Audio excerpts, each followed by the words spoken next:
జై శ్రీరామ్.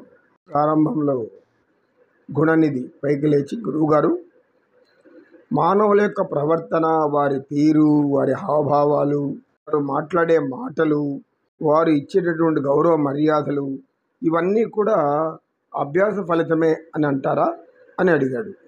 అవును నాయన, అంతే కదా. మరి సంస్కారాల స్వరూపమే అభ్యాసం. ఆ అభ్యాసం ఎలా సాగితే అది అలవాటుగా మారుతుంది. అది మంచి అయినా చెడు అయినా అది వారి ప్రవర్తన మీదనే ఆధారపడి ఉంటుంది. వారు ఆలోచించే విధానాలు, వారు అనుసరించేటువంటి కర్మలను నిర్ణయిస్తుంది. ఆ నిర్ణయించబడిన కర్మలు వాటి ఫలితాలుగా సమాజంలో వారి మీద ప్రభావం చూపుతూ ఉంటుంది. అంటే ప్రజలందరిలో కూడా, సంఘంలో ఉన్న వారు అందరూ కూడా ఎవరెవరు ఎలాంటి స్వభావం కలిగి ఉన్నారో అందరూ గుర్తించేటటువంటి స్థితి వస్తుంది. ఇదంతా కూడా అభ్యాస ఫలితమే.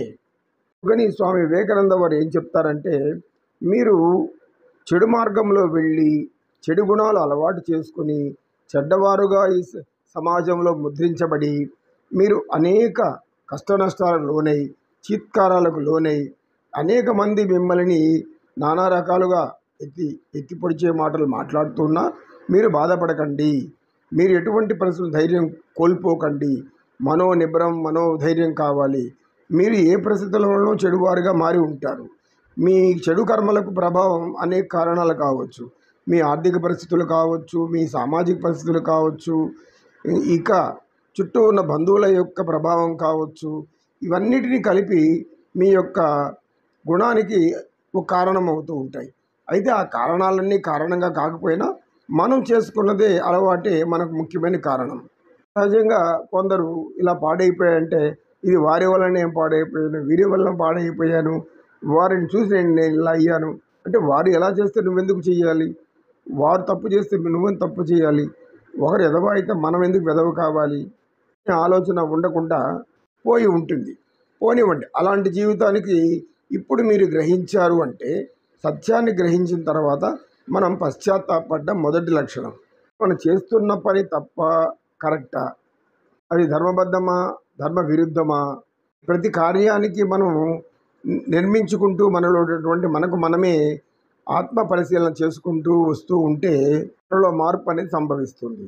అంతరాత్మ అనేది, లోపల ఆత్మ అనేది ఒకటి ఉంది కనుక ఆత్మే చైతన్యం మిమ్మల్ని నడిపిస్తుంది అనేటువంటి జ్ఞానం ముందు పొందాలి.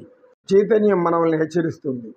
నేను పవిత్రుడను, నేను పవిత్రురాలను, నేను శీలం కలవాలని. శీలం అంటే గుణాలు, అన్ని సద్గుణాలు కలవాలను.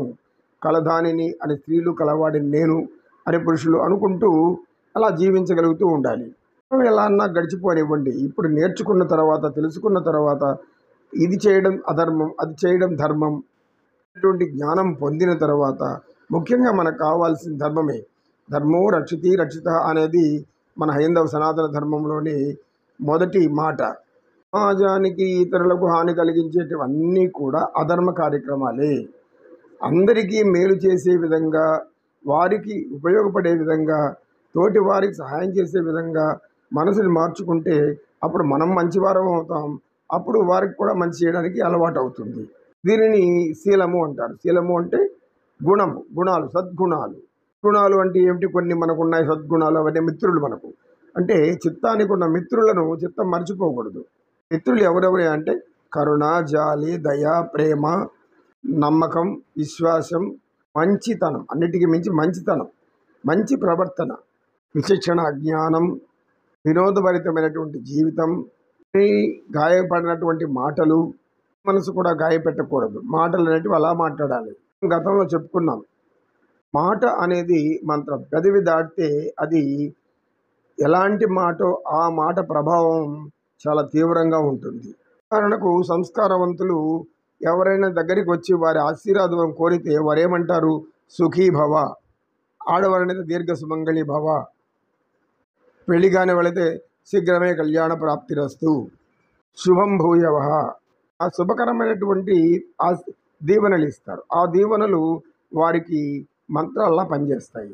ఇంకొందరు రెచ్చగొట్టే విధంగా మాట్లాడతారు. ఎందుకంటే వాళ్ళు కుసంస్కారులు. కుసంస్కారం అంటే సంస్కారహీనులని.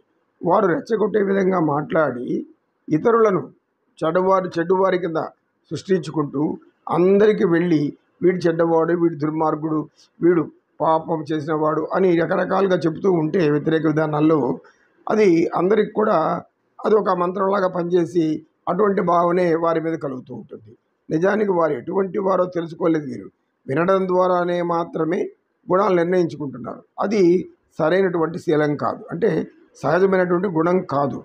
ఒక మనిషి యొక్క ప్రవర్తన దగ్గర ఉండి బాగా గమనించి మాట తీరు, వారి కనుచూపుల తీరు, ఇవన్నిటినీ నిర్ధారించుకొని తర్వాత ఆ వ్యక్తి ఎలాంటి వారో నిర్ధారించుకోవాలి, తెలుసుకోవాలి. దానిని కూడా అభ్యాసము అంటాం. ఇలా ప్రతిదాన్ని సమాజంలో ఉన్న ప్రతి కోణంలో ప్రతి విషయాన్ని కూలంకుషంగా ఆలోచిస్తూ వెళితే ఎదుటివారు ఎలాంటి వారు అనేది మనకు ఒక అవగాహన వస్తుంది.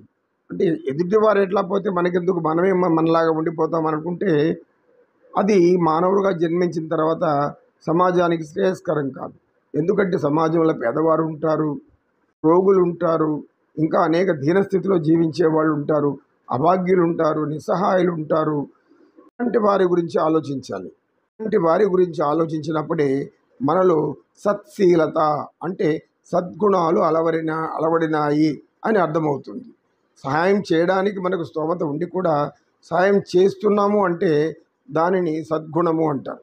అంటే సహాయం అంటే మనకు ఉన్నదంతా దోచిపెట్టమని కాదు, మనకు తగినంత ఉండి ఇంకా కొంచెం ఎక్కువగా మిగిలింది ఎవరికైనా ఇస్తే మంచిది. అది ఎవరికి ఇవ్వాలి, ఎటువంటి పరిస్థితుల్లో దీనస్థితిలో ఉన్నారో వారికి సహాయం అందించాలి. అప్పుడు మాత్రమే మన శీలము ప్రధానంగా ఉంటుంది. సద్గుణ సంపూర్ణులు అంటారు. సద్గుణ సంపన్నులు మనకు పురాణాల్లో అనేక మంది ఉన్నారు. సకల గుణ పరిపూర్ణుడైన వాడు శ్రీరామచంద్రుడు. రామావతారంలో ఆయన ఇలాంటి సర్వ సుగుణాలు కలిగి ఉన్నటువంటి ఒకే ఒక శక్తి. ఓం నమ శివాయ. ఏ సర్వం శ్రీ శివార్పణ. ఓం తత్సత్.